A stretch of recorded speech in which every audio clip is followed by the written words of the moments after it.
तो मित्रों नमस्कार, कैसे हैं आप सब, क्या हालचाल है। और आज का योजना कौन सा आपके काम के बारे में है ये जानना ज़रूरी है, क्योंकि बिहार में चुनाव है और चुनाव में लगातार केंद्रीय मंत्रियों का दौरा चल रहा है, तो कुछ न कुछ बिहार को लाभ इस बहाने मिल रहा है। लेकिन केंद्रीय मंत्री का दौरा जो चुनाव के दौरान चलता है, अगर 5 साल तक कंटिन्यू चलते रहे तो सदैव बिहार को लाभ हमेशा मिलेगा विकास के क्षेत्र में। तो ऐसे में अब चुनाव बाद तो बिहार सरकार भी काफ़ी एक्टिव मोड में। माननीय मुख्यमंत्री नीतीश कुमार एक से बढ़ के एक योजनाओं के लॉन्चिंग से लेकर के और तमाम योजना पे लगे हुए हैं। यही नहीं, बिहार में चुनाव को देखते हुए केवल नियुक्ति पत्र बांटी जा रही है। किस विभाग में कितनी नौकरियां हैं ये धड़ल्ले से निकालल जा रहा बा। तो कल जो नियुक्ति पत्र बांटल गई बा 7468 नर्स के नियुक्ति पत्र बांटल गई बा, 7550 क्लर्क के बहाली और 6421 परिचारियों की बहाली स्कूल में भी हुई। तो लगातार जो लोग बेरोजगार लोग बा वो बहाली देखत रहे और बहाली भरत रहे। ठीक है, चुनाव में ही बहाली के लाभ मिलेला, फिर आगे 5 साल का हो वो सब जान रहल बनी। तो चुनाव में ही सही कम से कम बहाली के लाभ ले ली और यूथ हमेशा जागरूक रह के ही काम करें। दूसरा, केंद्रीय मंत्री कल अश्विनी वैष्णव साहब, अच्छा एक पहले बता दें कि ये आज कैबिनेट के बैठक हुई बा। कैबिनेट के बैठक में युवा आयोग के गठन कल गई बा, जो उनकी बार बार तेजस्वी यादव कहते रहे कि हमारे सरकार में तो युवा आयोग के गठन करम। तो युवा आयोग के गठन कर गई, उसमें 2 उपाध्यक्ष के साथ साथ 7 गो समिति के लोग हैं, 7 सदस्य हैं। और ये लोग युवाओं से जुड़ा हुआ 18 से लेकर 45 साल के युवाओं से जुड़ा हुआ काम को देखेंगे, चाहे वो नौकरी हो, बेरोजगारी हो, पलायन हो, इन सभी मुद्दों पर आर्थिक रूप से जो कमज़ोर युवा है उनको कैसे मदद पहुंचा के कैसे लाभ दिया जाए, ये तमाम चीज़ वो लोग देखेंगे। आज के कैबिनेट के निर्णय में महत्वपूर्ण एक निर्णय ये है। दूसरा निर्णय महिलाओं को डोमिसाइल को लेके है कि महिलाएं में जो 35% आरक्षण बिहार में लागू है सरकारी नौकरी में महिलाओं के लिए, उसमें बिहारी महिलाओं को ही लेना है, बाहर के लोगों को नहीं लेना है। ये एक डोमिसाइल महिलाओं के लिए, पुरुष के लिए नहीं, स्टूडेंट के लिए नहीं है, लेकिन लड़कियों के लिए लागू हुआ है। आज का कैबिनेट में आज 43 एजेंडा पर मुहर लगा है। 2 बड़ी काम की चीज़ थे जो आपको हमने रउआ सबको हम शेयर कर देंगे। अश्विनी वैष्णव जी बिहार दौरा पे कल रहन, दिन भर दौरा के रहन, समस्तीपुर पटना से लेकर तमाम जगह के। प्रदेश में 4 अमृत भारत ट्रेन चली, रोज़ प्रतिदिन पटना से दिल्ली खाती अमृत भारत ट्रेन रिजर्व कल गई बा चली। एकरा अलावे और कौन कौन ट्रेन कैसे साप्ताहिक चलता है एकरो बारे में जान ली कि दरभंगा लखनऊ मालदा टाउन होते हुए लखनऊ के बीच साप्ताहिक अमृत भारत ट्रेन चली। चौथा में से ही सब वही में बढ़ी। ओकरा बाद सहरसा से अमृतसर के बीच में एगो अमृत भारत चली। एक बाद सीमांचल दक्षिण भारत के जोड़े खातिर अररिया जोगबनी तमिलनाडु से ईरोड तक के एक ट्रेन चली और एक ट्रेन पटना से दिल्ली के बीच में वंदे अमृत भारत ट्रेन 4 ट्रेन दिल गई बा। 6173 करोड़ के लागत से 3 नए रेलवे प्रोजेक्ट का विस्तार भइल बा और काम चल रहा बा। 11 वर्षों के शासनकाल में रेलवे ने 9 गुना वृद्धि हुई है। किसमें? उस 9 गुना वृद्धि हुई है बजट में। बिहार में जो काम चल रहा है 9 गुना वृद्धि अश्विनी वैष्णव रेल मंत्री बतौलन कि बढ़ बा। 10,000 करोड़ रुपये से अधिक का प्रोजेक्ट बिहार में जो लंबित प्रोजेक्ट जो पूर्व के समय में पूरा नहीं हुआ था, वो सब लंबित प्रोजेक्ट को भी पूरा कल जा रहा बा।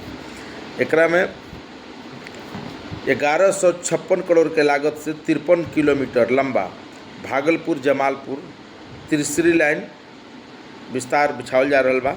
2017 करोड़ के लागत से 104 किलोमीटर लंबा बख्तियारपुर राजगीर तिलैया दोहरीकरण हो रहा बा। एक बाद 36,000 करोड़ के लागत से 177 किलोमीटर लंबा रामपुर हाट भागलपुर दोहरीकरण परियोजना में काम चालू बा। तो ये लगातार जो बढ़ुए ये रेल मंत्री के तरफ से ये सब कुछ बतावल गई बा। 2 गो software technology park of India बनावल जाई, जोना के उद्घाटन जल्दिए कल जाई। 53 करोड़ की लागत से पाटलिपुत्र में और 10 करोड़ रुपये की लागत से दरभंगा में निर्मित STPI शामिल है। ठीक है, पार्क बनी। इन परियोजनाओं के लिए बिहार के कनेक्टिविटी, रोजगार और तकनीकी के एक नया आयाम मिली अगर ये बन जाए सॉफ्टवेयर पार्क। तो अच्छा बात बा, केंद्रीय मंत्री के दौरा होके चाहिए, क्योंकि दौरा हो तो लगातार काम होते रही। पटना में अशोक खेमका के मर्डर देश दुनिया के हिला दिले बा। नीतीश सरकार के तो नाक में दम हो गई बा। लॉ एंड ऑर्डर पर रोज सवाल उठ रहा बा। नेशनल इंटरनेशनल चैनल से लेकर अखबार पूरा रंगल बा एकदम नीतीश सरकार के कुशासन के लेकर के। सुशासन तुरंत 2 मिनट में कैसे कुशासन में बदलेला, ये घटना दुर्घटना ऑटोमेटिक करावेला। हालांकि हम बार बार कहते नहीं, एक बड़े व्यवसायी हैं, उनकी जान की कीमत है, रहनी भी चाहिए, लेकिन जो छोटे छोटे लोग मारे जा रहे हैं उसके बारे में भी चिंता सरकार को करनी चाहिए। पूर्णिया में एक ही परिवार के 5 लोग जिंदा जलाए गए अंधविश्वास के कारण, डायन बता करके। इस पर भी पुलिस को उतनी ही नज़र रखनी चाहिए। एगो अच्छा बात भइल बा कि बैंक से करार भइल बा। बैंक से करार का भइल बा तो राज्य सरकार बैंक से करार के लिए बा। स्टेट गवर्नमेंट सैलरी पैकेज योजना का नाम है, स्टेट गवर्नमेंट सैलरी पैकेज। यह योजना के तहत राज्य के जितने सरकारी कर्मचारी के साथ साथ माननीय हैं, यानी विधायक है, विधान पार्षद है, मंत्री हैं, एमएलए है, इन सभी का जो पैसा जो जाता है वेतन के रूप में, इस सबको अब वेतन के रूप में 9 बैंक में ही जाई। 9 बैंक में सैलरी के खाता खोली। प्राइवेट बैंक सब बंद कर दिल गई। वो 9 बैंक का बा। अब हमें का सुविधा मिली समझ ली। 9 बैंक में बा estate bank, Punjab national bank, Canara bank, bank of Baroda, Indian bank, union bank, central bank, bank of India, UCO bank. ये 9 गो जो बैंक बा ओकरे में सैलरी के खाता खोली, सभी सरकारी के कर्मचारी और माननीय दोनों के, जनप्रतिनिधि के भी। इनमें फ़ायदा का के मिली 1,60,00,000 रुपये के हवाई दुर्घटना बीमा मिली। अगर जहाज़ पर जाता रहे कोई दुर्घटना हो गई तो 1,60,00,000 रुपये, ये सब पहले ना रहे। ओकरा अलावे 1 करोड़ रुपये का क्षतिपूर्ति अस्थायी विकलांगता। अगर आप कहीं जा रहे हैं, दुर्घटना हो गया तो विकलांगता जो राशि होगा वो 1 करोड़ रुपये तक का क्षतिपूर्ति के लिए होगा। एटीएम कार्ड पर कोई शुल्क ना लगी। साप्ताहिक जो मुफ्त में एटीएम कार्ड से लेन देन जो हो रहा बा प्रति माह मुफ्त में, ये एक संख्या भी आदान प्रदान कइल बा। कोई हमें टेंशन नहीं कि जब मन तब निकालो, जब मन तब डालो। एटीएम से निकासी की समय सीमा प्रतिदिन 1 लाख रुपया, 1 लाख रुपये एक दिन में निकाल सकते हैं आप। एकरे बाद निकासी और डाले दोनों की सुविधा एक लग दी गई बा। आरटीजीएस निफ्ट से लेन देन के ड्राफ्ट पर निःशुल्क कोई सुविधा नहीं लगेगा, कोई शुल्क नहीं लगेगा। इस सब को पहले लागत रहे। ये अच्छा बात भइल बा। एकरा से राज्य के जो भी सरकारी कर्मचारी बन उनकर काफ़ी ऐसे लाभ मिली। बीएमपी 10 में एगो तालाब बढ़ुओ, तालाब के 1.7 करोड़ रुपये से जीर्णोद्धार कायाकल्प ऊपर हो रहा बा। चूँकि एजा बड़ी संख्या में छठ व्रती जालन, अच्छा बात बा। तालाब के सरकार जन जीवन हरियाली मिशन के तहत भी कई हज़ार तालाब बिहार में दवा के लेवा के हम ठीक कर दिले बनी, तो अच्छा बात बा। सब चीज़ होके चाहिए। दानापुर स्टेशन पर रात में उतरा तनी चाहे दिन में तो तनी समझ ली, खासकर रात में। ओजा टेम्पू वाला के गिरोह बा, आराम से रुआ जहाँ कहो ओजा के बारे में बैठा ली, हाँ चल हम पहुँचाते तनी, बीच में ले जाकर छीन छोड़ करते रहसन, सामान मारपीट भी करते रहसन। तो तनी ऐसा गिरोह से सावधान हो जाई। आप पुलिस तनी एक्टिव होकर जल्दी ये सब गिरोह को पकड़े, नहीं तो बड़ा नुकसान बिहार के लोगों को हो रहा बा।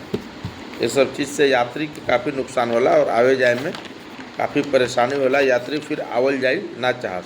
मुजफ्फरपुर के ग्रामीण बैंक से 10 लाख के का लूट भइल बा। अपराध एकदम चरम पर बा, कहीं रुके के सवाल नहीं खे। नीतीश जी के मार प्रचारे होता कि जो कहलन वो पूरा कइलन, ऐसे फायदा कोनो नहीं के, ओकरा के रोकल बहुत जरूरी बा। वंचित पात्र हैं, लाभार्थी जो हैं कोची के राशन कार्ड नहीं हुआ सबके नहीं के, तो डॉक्यूमेंट तैयार कर ली। अभी युद्ध स्तर पर चुनाव आयल बा, राशन कार्ड बनी। तो राशन कार्ड बनावे खातिर सचिव पंकज कुमार कहते हैं कि जो भी वंचित लोग हैं, जो भी छूट गए हैं और जो पात्र हैं उसके बनाने के, उन सब का युद्ध स्तर पर शिविर कैंप लगा के राशन कार्ड बनी। तो सब डॉक्यूमेंट तैयार करके राशन कार्ड बनवा ले ही जा। चुनाव की अधिसूचना जारी होने से पहले 250 किलोमीटर सड़क तैयार हो जाए रोड मेंटेनेंस पॉलिसी के तहत बन करके, मतलब तेज़ी से काम चल रहा है। राजस्व कम खनन विभाग ने जारी किया कि जौन जिला राजस्व कम संग्रह के लिए बा उनका से लिखित स्पष्टीकरण मंगाई पदाधिकारी से कि काहे, चूँकि बालू माफिया जो बाड़न आ बालू के जौन बिजनेस खनन विभाग के द्वारा हो रहा बा, तो बहुत जिला का राजस्व कम बा। वो राजस्व कम वाला जिला कौन कौन बा समझ ली। हमार रोहतास भी बा, पटना, गोपालगंज, नवादा, सीतामढ़ी, दरभंगा, जहानाबाद, मोतिहारी, बांका, सुपौल, अरवल। नालंदा, गया, मधुबनी, अररिया, भागलपुर, मुंगेर, कटिहार, बक्सर, रोहतास, शेखपुरा, जमुई, मधेपुरा, पूर्णिया, सहरसा, सारण, इतना जिला जौन बड़ुए ये कम राजस्व संग्रह कैले बड़ुए। एक से लिखित रूप से स्पष्टीकरण मांगल जाए कि काहे कम राजस्व आई, यानी बालू के बिक्री ना भइल कि बालू में कहीं घोटाला घपला हो गई, देखे के बाद जन औषधि केंद्र की तरह अब कृषि औषधि केंद्र यानी फसल औषधि केंद्र खुली, जना में खाद, बीज, कीटनाशक दवाई ये तमाम चीज़ उन्नत किस्म के सरकार उपलब्ध कराई। जैसे जन औषधि केंद्र में कम पैसा में दवाई मिलेला, उसी कम पैसा में सब उन्नत किस्म के बीज और खाद सब दवाई उपलब्ध हुई किसान के लिए। ये अच्छा योजना बा, अगर ज़मीन पर उतर जाए तो। लेकिन शिवराज सिंह चौहान बोलले बड़न ICCR के मीटिंग में, तो गलत तो नहीं है हुई, सही रूप से करइहन, ओकरा के में कोई शक नहीं थे। एकरा अलावे फर्जीवाड़ा भी लगातार चल रहा बा। पंजाब में देखिए, जब KYC भइल तो पहले 1,59,00,000 लोग मुफ्त का अनाज लेते रहन। KYC भइल तो 31,39,000 मतलब 31.5 लाख लोग कट गए, खत्म हो गए। वो गलत तरीके से लेते रहन राशन, ठीक बा, मुफ्त अनाज गलत तरीके से लेते रहन। तो KYC बहुत जरूरी बा, सरकार ही बहुत ही अच्छा निर्णय कैले हुआ। ऐसे लोग के दिक्कत बढ़ करे में। पति पढ़ा के पत्नी के 2014 में शादी भइल, पढ़ा लिखा के नर्स बना दिलस, अब वो पत्नी दूसरा जोरे फंस गई, प्रेमी जोरे, अब उनका जोरे शादी करी। ये हाल बा ज़्यादा पढ़ा लिखा। जैसे पहले के पुरनिया कहत रहन कि घर ही में रखो, पत्नी के काम बा घर बार देखे के और पति के काम बा बाहर से कमा के लगे के। पहले के सोच मेंटलिटी सही रहे, आज के सोच मेंटलिटी से ये होता, पढ़ा लिखा के आगे बढ़ाओ तले वो दूसरा जोरे भाग जाता रही। तृणमूल कांग्रेस के विधायक जो पटना ममता बनर्जी की जो पार्टी है, सरकारी अधिकारी के पीटत रहे, वीडियो वायरल भइल बा, तो जाता आतंक राज बढ़लो बा। मध्य प्रदेश में वहाँ पर पुलिस के बहाली चलता, और जो बिहार के कनेक्शन सॉल्वर गैंग से बिहारी के बैठा के क्वेश्चन सॉल्व करावता सन। इस सॉल्वर गैंग खत्म नहीं होके वाला, ना परीक्षा में धांधली लागता खत्म होके वाला बा। दलाल बिहार से ढूंढ के ले जाता सन, दलाल आवता सन बाहर से, बिहार से परीक्षार्थी जो तेज माइंड के वगैरह के लेके जाता है। वो जो 3 गो पकड़ाइल हो जगह परीक्षा में, ये देखी केकरा ग्वालियर के निर्भय कुमार गुर्जर के जगह पर परीक्षा देते रहे बिहार के वैशाली जिला के विवेक कुमार, आ ग्वालियर के धर्मेंद्र के जगह पर पटना के सॉल्वर के संजीव कुमार देते रहे परीक्षा। और संजीव कुमार रोशन सिंह को पकड़ल गई बा। ये सब पूछताछ पे पुलिस जब पूछताछ के सब तो पता चल कि लोग बिहार के रहे वाला है, आ जाके वही जा लोग दूसरा के बदले परीक्षा देता, उनका के पास करा के जिम्मा लेबा, 1 लाख, 1.5 लाख, 2 लाख में सब डील हो जा। दुनिया में जितना सोना बा और 15% हिस्सा सोना भारत में बा, समझ लीजिए। दुनिया में जितना सोना बा 15% हिस्सा भारत में बा, वही में ज्वेलरी से लेकर सब कुछ बन के बिक रहा बा। 22 अरब डॉलर में ड्रोन बाजार, ड्रोन दीदी वाला जो योजना चल बा, ड्रोन के बाजार बहुत तेज़ी से बढ़ रहा बा। वो 23 अरब डॉलर के हो रहा बा, जिनमें वाहन के बिक्री बढ़ल बढ़ुए, यानी पैसा के कमी लोगों के पास नहीं खे। तो ये सब महत्वपूर्ण योजना बढ़ुए। अब सावन आ गई बा, तो सावन में बाजार भी पूरा मनभावन हो गई बा। जगह जगह हरी चूड़ी से लेकर हरी साड़ी से लेकर महिलाएं के काफ़ी आकर्षित करता है, मर्द के जेब ढीला हो रहा बा। तो अच्छा बात बा, कांवड़ यात्रा चल रहा बा, जोगी जी का अलग फरमान बा। अच्छा, ये कोई में मामूली सा अंतर हम बताते नहीं। कांवड़ यात्रा में जोगी जी के जो फरमान बा वो बड़ा बेजोड़ बा, सब सरकारी नियम कानून के पालन करते हुए शुद्धता के खासकर ध्यान रखल गई बा। जबकि वो पैमाने पर बिहार में या झारखंड में ये चीज़ नहीं हो, जब उनका से ज़्यादा श्रद्धालु बाबा देवघर जाला। दूसरा चीज़ का बा कि कल एगो झंगुर बाबा कोनो पकड़ाइल बा यूपी में, वो लड़कियों के धर्म बदलवावत रहे, महिलाओं को पकड़ के अलग अलग जात के रेट तय रहे। बड़ जात के जो लड़की रहे ओकर 12 से 15 लाख रेट तय रहे, OBC वर्ग के 10-12 लाख, आ ओकरा से नीचे के जितना वर्ग बा ओकरा के 8-10 लाख में फरियाद देते रहे। धर्म परिवर्तन करावत रहे, ओकरा के धर्म परिवर्तन के बदले में पैसा देते रहे। तो बाबा कल पकड़ा गई बा, बाबा पकड़लन, आज बुलडोजर सुनकर घर द्वार गिरावे के काम शुरू हो गए। ये जोगी के पुलिस है। एजा बदमाश तो ढेर हो गई, लेकिन एजा कार्रवाई जैसन होके कि चाहिए वैसन होत नहीं है। तो पुलिस के नाम दिमाग में आते कि हाँ पुलिस आ गई बा, एकर जब तक खौफ ना हुई तब तक क्राइम कंट्रोल ना हो सकेला।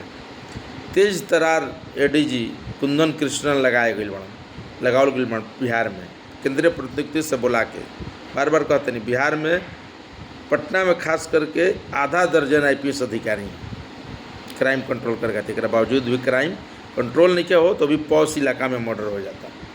तो जब तक यूपी वाला नीति ना अपनावल जाए या पुलिस के मन में चोर के, डकैत के और गैंगस्टर के मन में, जब तक अपराधी के मन में भय ना हुई कि पुलिस हमारे बारे के उखाड़ दी, तब तक ही ना हुई। अब काल उनकर भइल, उनकर पकड़ाए, अब काल से मार घर दुआर लागत ढाहे बुलडोजर लगा के या मार एकदम गाड़ी पलटा के, तो देखो कैसे एकदम ढंग से आ जाता बिहार उस जगह पर। वो काम करे के पड़ी। तो ये काम करे खातिर मुख्यमंत्री से लिखित लेवे के बा, अरे डीजी के फुल पावर पर गर्दा छोड़ावो, देखावो एक बार कि डीजी के का पावर होला। लागत है कि एकदम बैठ के सब सुस्ताइल बड़ा। तो धन्यवाद लोग, देखत रही, लाइक सब्सक्राइब करत रही, यही तरीका के नया नया खबर जुड़त रही और हमारा साथ बनल रही। खबर जानी, योजना जानी, रो काम के का भाई सब जानल बहुत जरूरी बा। धन्यवाद।